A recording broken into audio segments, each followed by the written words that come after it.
अस्सलाम everyone, welcome back to my YouTube channel basics of science. आज हम C plus plus का fourth lecture अपना पढ़ेंगे। तो आज हम डेटा टाइप्स और अरिथमेटिक ऑपरेटर्स देखेंगे कि ये क्या होते हैं। हमने वेरिएबल्स को स्टडी किया था। तो बेसिकली वेरिएबल क्या होता है? वेरिएबल मतलब कि किसी भी वैल्यू को स्टोर करवाना। एक कंटेनर होता है जो एक वैल्यू स्टोर करवाता है अपने पास। वेरिएबल के अब कुछ नेमिंग रूल्स हैं। सबसे पहले अगर हमारा वेरिएबल जो है वो कोई भी नाम, वेरिएबल के नाम को हमेशा लेटर से स्टार्ट करेंगे। Variable name can not contain letters, numbers and the underscore. Variable में हम लेटर्स, नंबर्स और अंडरस्कोर भी ऐड करवा सकते हैं। मैं इसका एक प्रोग्राम बनाऊंगी, सो आपको ये चीज़ें समझ आती जाएंगी। वेरिएबल के जो नाम है ये स्पेस कंटेन नहीं करते हैं अपने पास। Variable name can not be a keyword, keyword नहीं हो सकता variable. For example C out जो होता है वो हमारा कीवर्ड होता है। हम आगे पढ़ेंगे फॉर लूप। सो ये एक लूप है। हम किसी वेरिएबल का नाम फॉर नहीं लगा सकते हैं, ठीक है, क्योंकि ये जो फॉर है ये हमारे पास एक कीवर्ड होता है। इसी तरह से variable name can not contain special characters, special characters भी नहीं स्टोर करवा सकता। हैशटैग और लेस देन, प्लस, ये सारी चीज़ें जो होती हैं ये प्री डिफाइंड होती हैं और स्पेशल कैरेक्टर्स होते हैं। सो हम इसे जो है ना वेरिएबल के नाम के तौर पर इस्तेमाल नहीं कर सकते। और सी प्लस प्लस के बारे में हम फर्स्ट लेक्चर में ही पढ़ चुके थे कि ये केस सेंसिटिव लैंग्वेज होती है। मतलब इसमें हमें लेटर्स वगैरह का काफ़ी ख्याल रखना पड़ेगा। जैसे कि हमने एक वेरिएबल का नाम दिया है कैपिटल लेटर्स में, ठीक है, और उसी को दूसरा हमने नाम दे दिया स्मॉल लेटर्स में। तो ये दोनों चीज़ें ना एक दूसरे से डिफरेंट हैं। कैसे? नीचे आप यहाँ पर देख सकते हैं कि यहाँ पर एक ये नाम लिखा है मैंने एक्सप्रोसिस। अब एक मैंने कैपिटल वर्ड्स में लिखा है, स्मॉल वर्ड्स में लिखा है। They both are different. अब डेटा टाइप्स क्या होते हैं? डेटा टाइप्स क्या होते हैं? सो डेटा टाइप्स जो होता है एक फॉर्मल डिस्क्रिप्शन होती है हमारी वैल्यू की। जैसे कि वो वैल्यू क्या जो है ना अपने पास डेटा, किस टाइप का डेटा अपने पास स्टोर करवा रही है, उसका किस्म बताती है हमें। सबसे पहला हम इंटीजर पढ़ेंगे, फिर फ्लोटिंग पॉइंट, कैरेक्टर, स्ट्रिंग। हम फिलहाल ये 4 चीज़ें पढ़ेंगे। ये क्या होते हैं? सो ये हमारे 5 कैटेगरीज है डेटा टाइप्स की। सबसे पहले इंटीजर क्या होते हैं, फ्लोटिंग पॉइंट्स क्या होते हैं। इंटीजर हम पहले भी पढ़ चुके हैं कि ये होल नंबर्स को स्टोर करवाता है अपने पास, ठीक है। सी प्लस प्लस जो होता है वो दोनों टाइप्स की इंटीजर डेटा टाइप्स को जो है ना स्टोर करवा सकता है, भले वो नेगेटिव हो या पॉजिटिव हो। हमारे पास दोनों जो है ना होल नंबर्स का मतलब माइनस वाली वैल्यूज़ भी आ जाती हैं इसमें और प्लस वाली वैल्यूज़ भी आ जाती हैं इसमें। फ्लोटिंग पॉइंट मतलब use to store numbers that contain decimal point, ऐसी वैल्यूज जो डेसिमल पॉइंट अपने पास कंटेन करें। C plus plus support several floating point types having different sizes, अलग अलग साइज भी होते हैं इनके। फ्लोटिंग पॉइंट नंबर्स जो होते हैं वो डेसिमल पॉइंट नंबर्स कंटेन करते हैं। जैसे फॉर एग्जांपल मैंने एक वैल्यू लिखी 3.142 और सेकंड वैल्यू मैंने लिख दी 314। अब ये वैल्यू क्या करेगी? जो 3.142 है इससे आगे हम फ्लोटिंग डेटा पॉइंट का जो है ना डेटा टाइप देंगे। और हमारे पास सिंपल है 3.142, इससे आगे हम इंटीजर डेटा टाइप को कॉल करवाएंगे। कैरेक्टर डेटा टाइप क्या होते हैं? It is use to hold single character. इसमें एक सिंगल कैरेक्टर हम स्टोर करवाते हैं, जैसे ए, ठीक है। अब ये हमारे पास एक कैरेक्टर है, या हम ए लिख दें और इसका इस टाइप से हम जो है ना कैरेक्टर को डिक्लेयर करवाएंगे। It can also store numeric value, ASCII code of a character. अब कैरेक्टर का एक आस्की कोड भी होता है, ठीक है। सो हमने यहाँ फिलहाल पढ़ा कि इसमें कैरेक्टर स्टोर करवाते हैं, लेकिन इसमें हम न्यूमरिक वैल्यूज़ को भी स्टोर करवा सकते हैं, लेकिन जो कैरेक्टर के आस्की कोड होते हैं। कैरेक्टर के आस्की कोड में आपको बताऊंगी क्या होते हैं। फिलहाल के लिए आप इतना समझें कि कैरेक्टर में हम न्यूमरिक वैल्यू भी स्टोर करवा सकते हैं, लेकिन उस खास स्पेसिफिक कैरेक्टर की जो वैल्यू होती है ना वो। बूलियन क्या होते हैं? It is use to store only 2 types of values. इसमें 2 टाइप की वैल्यूज़ हम रख सकते हैं, ट्रू और false. It can be use in decision making statements, ठीक है। अब हमारे को एक वैल्यू हमने दे दी है। फॉर एग्जांपल मैंने एक वेरिएबल दिया वी, जिसको मैंने वैल्यू दे दी कितनी 4। अब मुझे बूलियन डेटा टाइप्स, इधर मैं क्या बताऊंगी, ये एक इंटीजर डेटा टाइप है हमारे पास, ओके। और यहाँ पर मैं एक बूलियन डेटा टाइप बता रही हूँ, तो मैं उसको एक ना वैल्यू स्टोर करवाऊंगी। फॉर एग्जांपल पहले मैं नाम लिख दूंगी बूलियन का, कोई ना कोई डेटा टाइप का। मैंने नाम दे दिया वी। अब मैं बता रही हूँ ये ट्रू है या फॉल्स है, मुझे ये पता करना है इससे। तो मैं क्या करूँगी, बूलियन डेटा टाइप का इसमें इस्तेमाल करूँगी अगर हमें किसी चीज़ की वैल्यू को जो है ना ट्रू या फॉल्स में एग्जिट करवाना हो। इंटीजर्स, अब ये सारी चीज़ें क्या हैं? नंबर ऑफ़ बिट्स कितने होते हैं डेटा टाइप के, शॉर्ट इंटीजर, फ्लोट, ये सारी चीज़ें ना आपको फ़िलहाल पढ़ने की ज़रूरत नहीं है, क्योंकि अगर आप फॉर एग्ज़ाम्पल एक अच्छे प्रोग्रामर, जैसे कि आपको डीप मालूम होनी चाहिए फ्लोटिंग पॉइंट के कितने कैरेक्टर्स होते हैं, कितने नंबर ऑफ़ बिट्स स्टोर करते हैं, रेंज क्या है उनकी, तो उसके लिए आप ये पढ़ सकते हैं। बट फ़िलहाल हम इन सारी चीज़ों को नहीं पढ़ेंगे। कैरेक्टर्स जो होता है ना, उसके ऊपर हम थोड़ी और बात करें कि कैरेक्टर क्या होते हैं। Number of bits in a memory, कितने नंबर ऑफ़ बिट्स मेमोरी में एलोकेट करते हैं, तो वो 8 बिट्स होते हैं। ये जो इंपॉर्टेंट चीज़ें जो आपके एग्जाम्स में भी आपसे पूछे जाते हैं, तो मैं आपको वो चीज़ें पढ़ा रही हूँ। It can also store all possible characters which are supposed by ASCII 8 bit. ठीक है, अब जो ASCII कोड जो हमारे होते हैं, किसी कैरेक्टर की खास वैल्यू होती है, वो स्टोर करवाते हैं। Sign character can store integers. अब जो होते हैं फॉर एग्जांपल हमारे पास दो होते हैं, साइन और अनसाइन कैरेक्टर्स। इस पर मैं एक अलग से वीडियो बनाऊंगी, सो आपको ये सारी चीज़ें समझ आ जाएंगी। साइन कैरेक्टर्स जो होते हैं वो स्टोर कौन से इंटीजर स्टोर कर सकते हैं, -128 टू 127 पॉजिटिव। ठीक है, इसका सिंटेक्स क्या होता है, पहले हम डेटा टाइप बताएंगे, फिर हम वेरिएबल का नाम देंगे, उसके बाद उसको कोई भी कैरेक्टर्स हम दे सकते हैं। ठीक है, अभी इसी तरह से अनसाइन कैरेक्टर जो होते हैं वो कौन से इंटीजर्स को स्टोर कर सकता है, 0 टू 255। ये सारी चीज़ें आपके ना एमसीक्यूज़ में और आपके एग्जाम्स में आपसे पूछे जाते हैं, तो तभी ये मैं बेसिक चीज़ें आपको थोड़ी पढ़ा रही हूँ। इसका सिंटेक्स यहाँ पर इस टाइप का होता है। डिक्लेरेशन और इनिशियलाइजेशन क्या होती है, सो वेरिएबल को हम डिक्लेयर करवाते हैं और इनिशियलाइज करवाते हैं। इसका क्या मतलब है, जब हम वेरिएबल को डिक्लेयर करवाते हैं, इसका मतलब हम उसे कोई नाम और डेटा टाइप देते हैं, तो वो हमारी डिक्लेरेशन होती है। और जब फॉर एग्जांपल उसका सिंटेक्स यहाँ पर है, डेटा टाइप दिया, उसके बाद हमने वेरिएबल का नाम दिया। ठीक है, ऐसे हम कितने भी वेरिएबल्स हमें रखने हो, 2 3 4 5 हम रख सकते हैं। उसके बाद उस वेरिएबल को कोई वैल्यू असाइन करना, वो हमारी इनिशियलाइजेशन होती है। मतलब वैल्यू किसको हम असाइन करवाएंगे, अपने वेरिएबल को। और वो किसके थ्रू होते हैं, असाइनमेंट ऑपरेटर के थ्रू। असाइनमेंट ऑपरेटर हमारे पास क्या होते हैं, इक्वल्स टू, ये रहे। ठीक है, हमने पहले डेटा टाइप दिया और फिर वेरिएबल का नाम दिया, सो ये हमारी क्या है, डिक्लेरेशन। अगर हम इसको डेटा टाइप को और वेरिएबल के नाम हमने दे दिया है, उसके बाद हम उसे कोई वैल्यू दे रहे हैं, तो वो हमारी इनिशियलाइजेशन है। कांस्टेंट क्या होते हैं, जैसा आप सबको पता है, कांस्टेंट वर्ड से ही पता चल रहा है कि कोई चीज़ इसमें कांस्टेंट ही रहने वाली है, वो चेंज नहीं हो सकती। Constant mean not changeable. जैसे हमारे इसका सिंटेक्स जो है, हम सबसे पहले कांस्टेंट लिखेंगे, फिर डेटा टाइप देंगे, उसके बाद उसको नाम देंगे और फिर वैल्यू देंगे। और इसको हम ऐसे भी डिफ़ाइन कर सकते हैं। ठीक है, अगर हमें कांस्टेंट नहीं लिख रहा है, हम हैशटैग डिफ़ाइन लिखकर उसे डायरेक्ट जो है ना वेरिएबल का नाम देकर वैल्यू दे सकते हैं। कैसे, अब आप सब ने पढ़ा होगा कि पाई की वैल्यू जो है वो हमारे पास कांस्टेंट होती है 3.14। ये चेंजेबल नहीं होती। पाई जहाँ पर भी आप रखेंगे 3.14 ही उसकी वैल्यू रखेंगे आप। ये इसके दोनों तरीके हैं इसको डिक्लेयर इनिशियलाइज करवाने के। अब रिमाइंडर क्या होता है, रिमाइंडर जो होता है वो हम मॉड्यूलस ऑपरेटर के थ्रू निकाल सकते हैं। रिमाइंडर मतलब जो हम किसी इंटीजर को डिवाइड करवा रहे हैं और फिर जो आंसर हमारे पास रह जाता है, नंबर रह जाता है, उसे हम रिमाइंडर कहते हैं। जैसे इसका एग्जांपल यहाँ पर देखिए, सी आउट 11 मॉड्यूलस ऑपरेटर देकर 3। अब ये क्या कर रहा है, 11 को 3 से डिवाइड करवा रहा है। For example 1 2 3 4 5 6 7 8 9 10 11। 11 में से 3 एक मरतबा चला जाएगा, 3 दूसरी मरतबा, फिर 3 थर्ड टाइम। अब हमारे पास आंसर क्या रह गया, 2। 2 ही नंबर्स रह गए, 2 तो अब 3 जो है वो 2 को तो डिवाइड कर नहीं सकता, सो हमारा रिमाइंडर इधर क्या रह गया, हमारे पास 2। और दूसरा इसका एक और चीज़ है, अगर हमारा डिवाइडेंड जो है वो लेस देन है डिविज़र से, तो हमारा डिवाइडेंड सेम डिस्प्ले होकर आ जाएगा। कैसे, जैसे 3 डिवाइड बाय 5। अब 3 को हम 5 से तो डिवाइड करवा नहीं सकते हैं, तो हमारा 3 सेम आ जाएगा, डिवाइडेंट हमारा सेम आ जाएगा।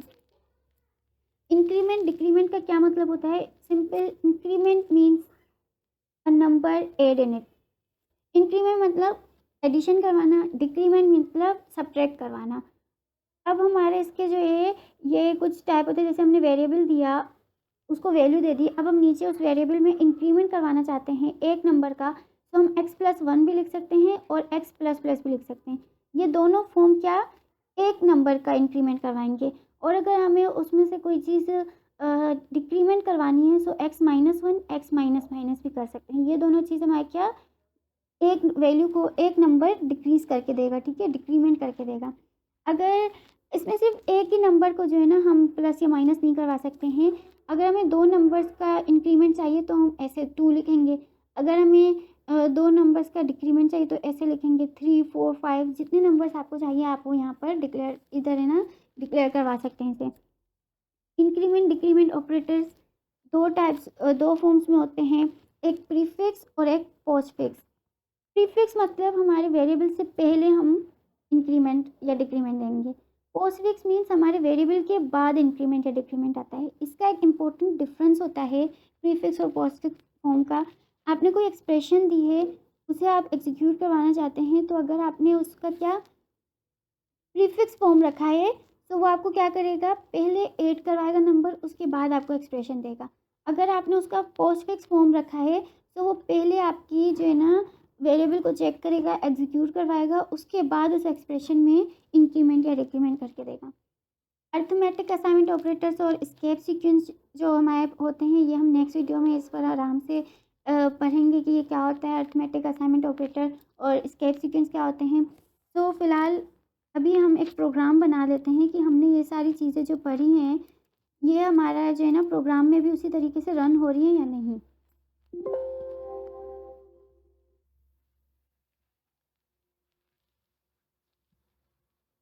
जैसे यहाँ पर आप देखिए मैंने डेव खोला रखा है और मैंने एक फ़ाइल खोल दी है। इसमें मैं सबसे पहले क्या दूँगी, हैशटैग इंक्लूड आईओस्ट्रीम। अब आपको भी पता है कि हैशटैग इंक्लूड आईओस्ट्रीम हमने क्यों रखा। अगर नहीं पता है तो आप मेरी वीडियो इससे पहले वाली जाकर देख सकते हैं, उसमें मैंने ये पूरा एक्सप्लेन करके बताया है आपको। और इंट मैन,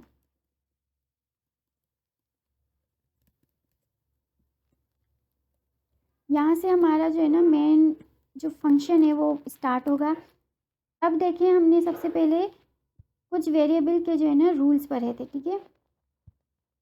वेरिएबल के रूल्स क्या आते हैं कि हमारा वेरिएबल जो है वो क्या होना चाहिए, एक लेटर होना चाहिए। तो हम अगर वी एक लेटर है, इसको हम 3 स्टोर करवा रहे हैं और फिर हम सी आउट क्या करवा रहे हैं, वी। हमारे पास आंसर इसमें क्या आएगा, तो इसका आंसर हमारे को 3 प्रिंट करके देगा। और आपको लाजमी है कि सबसे पहले उस प्रोग्राम को सेव कराएं।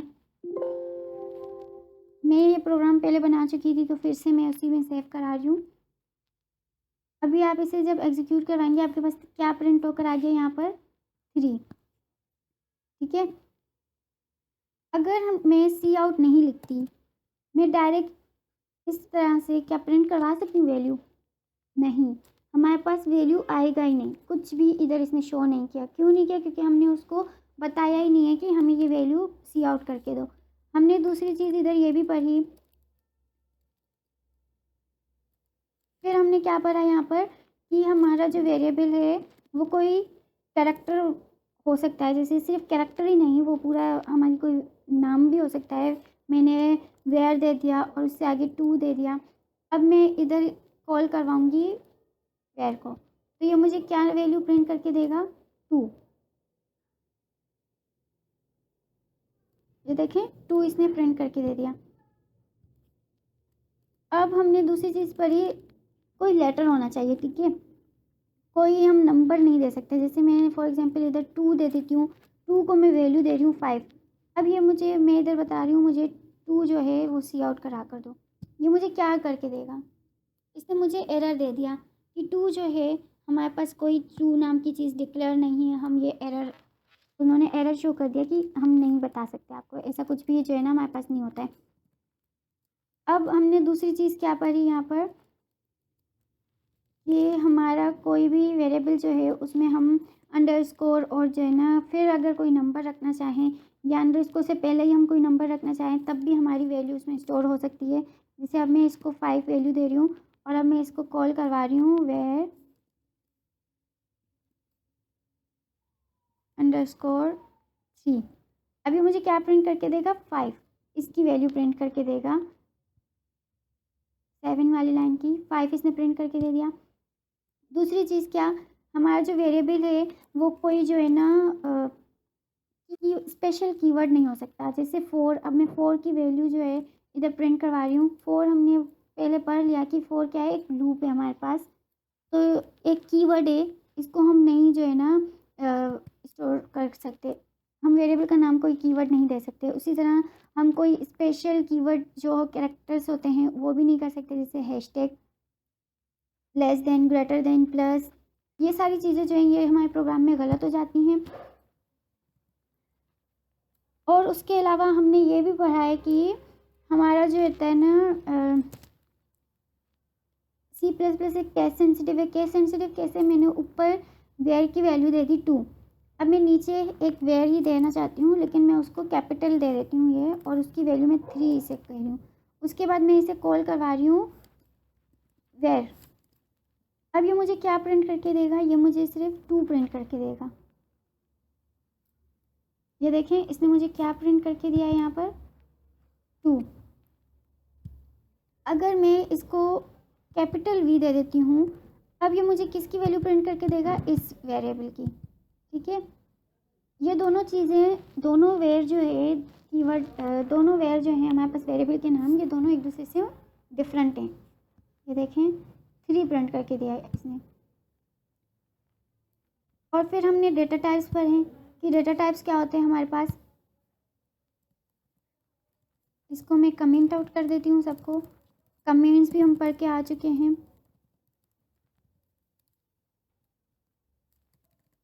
अब मैं यहाँ पर क्या दे रही हूँ, एक इंटीजर डेटा टाइप दे रही हूँ, जिसको मैं नाम दे रही हूँ सम का, और फिर मैंने उसको वैल्यू दे दी कोई 4। इस तरह से अब मैं एक और फ्लोट, इस तरह से अब मैं ना फ्लोट एक दे रही हूँ वेरिएबल, उसको मैं sum2 का नाम दे रही हूँ, और उसको वैल्यू दे रही हूँ मैं 5। और मैं एक कैरेक्टर दे रही हूँ, कैरेक्टर डेटा टाइप, जो क्या sum3 नाम से दे रही हूँ, और उसको मैंने एक कैरेक्टर स्टोर करवा दिया उसमें, जैसे b। और लास्ट क्या हमने पढ़ा था, बूलन। बूलन क्या होता है, वो सिर्फ हमें ये बताता है कि कोई चीज़ हमारे पास ट्रू है या फॉल्स है। ठीक है, अब मैं इसे सी आउट क्या करवाना चाहती हूँ, सी आउट मुझे करके दो कैरेक्टर। ये मुझे क्या प्रिंट करके देगा, अब ये सारी लाइनों को जोड़ के जो मैंने सी आउट करवाया है ना, ये मुझे वही प्रिंट करके देगा। ठीक है, अब मैं इसे बता रही हूँ sum3 जो है मुझे वो प्रिंट करके दो। अब ये सारी वैल्यूज़ को छोड़ के सिर्फ sum3 देखेगा कहाँ है, और उसकी वैल्यू मुझे प्रिंट करके देगा। sum3 इसने क्या दिया मुझे, b। देखें, सो अगर मैं इधर सिर्फ सम लिखूँगी तो मुझे ये 4 प्रिंट करके देगा। sum2 लिखूँगी ये मुझे 5 प्रिंट करके देगा। सॉरी 5 फ्लोट में जो होता है हमारे नंबर्स होते हैं पॉइंट वाले, ठीक है, डेसिमल पॉइंट वाले। उसके अलावा अगर मैं इधर sum4, ये ट्रू और फॉल्स मुझे कैसे बताएगा, कोई चीज़ ट्रू है या फॉल्स है, तो वो 1 और 0 के फॉर्म में मुझे बताता है ट्रू है या फॉल्स है। ट्रू है होगा तो वो हमें 1 प्रिंट करके देगा। ठीक है, अगर फॉल्स होगा तो वो मुझे 0 प्रिंट करके देगा।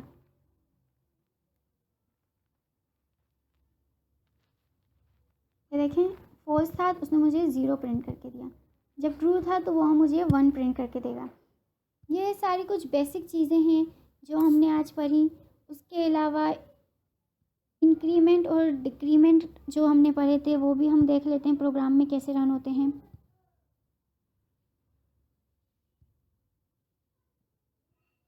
सो अगर मैं एक वैल्यू दे रही हूँ sum4, ठीक है, उसके बाद मैं उसमें क्या करवा रही हूँ, इंक्रीमेंट करवाना चाहती हूँ, तो मैं सम को क्या करूँगी, इक्वल्स टू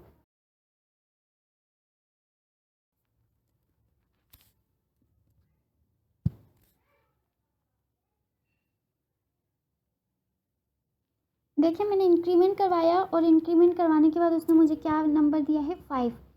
अगर मैं सम की वैल्यू में एक नंबर का डिक्रीमेंट करवाना चाहती हूँ तो मैं इधर क्या करूँगी, सिंपल मैं इधर माइनस लिखूँगी, और फिर मैंने कंट्रोल S कर दिया, अपने प्रोग्राम को सेव किया, फिर रन करवाया। सम -1 मीन्स उसने मुझे क्या 3 में से एक वैल्यू को डिक्रीज़ करके दे दिया। अगर मैं 3 में से 2 वैल्यूज़ को डिक्रीज़ करवाना चाहती हूँ, ठीक है, कंट्रोल S किया, और अब मैं इसको जब डिक्रीज़ करवा रही हूँ तो मुझे क्या 4 में से ये मुझे क्या नंबर देगा, 2। इसने 2 वैल्यू को डिक्रीज़ कर दिया। इस तरह से हमारा जो है ना इंक्रीमेंट और डिक्रीमेंट ऑपरेटर्स का इस्तेमाल होता है। आई होप कि आपको ये सारी चीज़ें समझ आ गई होंगी। अगर आपको कोई भी कन्फ्यूजन है इससे रिलेटेड, प्रोग्राम से या मेरे समझाने से रिलेटेड, तो आप मुझे कमेंट सेक्शन में बता सकते हैं। और मैंने आपको पहले भी बताया है जैसे कि अगर आपको नोट्स वगैरह चाहिए हो तो मेरे पास हैंड रिटन नोट्स भी मौजूद है और PDF फाइल में भी मौजूद हैं, आप उनसे ले सकते हैं। बाकी अगर आपको कोई कन्फ्यूजन है थ्योरी से रिलेटेड या प्रोग्राम से रिलेटेड, आप मुझसे पूछ सकते हैं। आई होप कि आपको वीडियो पसंद आई होगी। अगर आपको वीडियो पसंद आई तो लाइक शेयर सब्सक्राइब करना मत भूलिएगा। Thanks for watching. Please subscribe for more videos.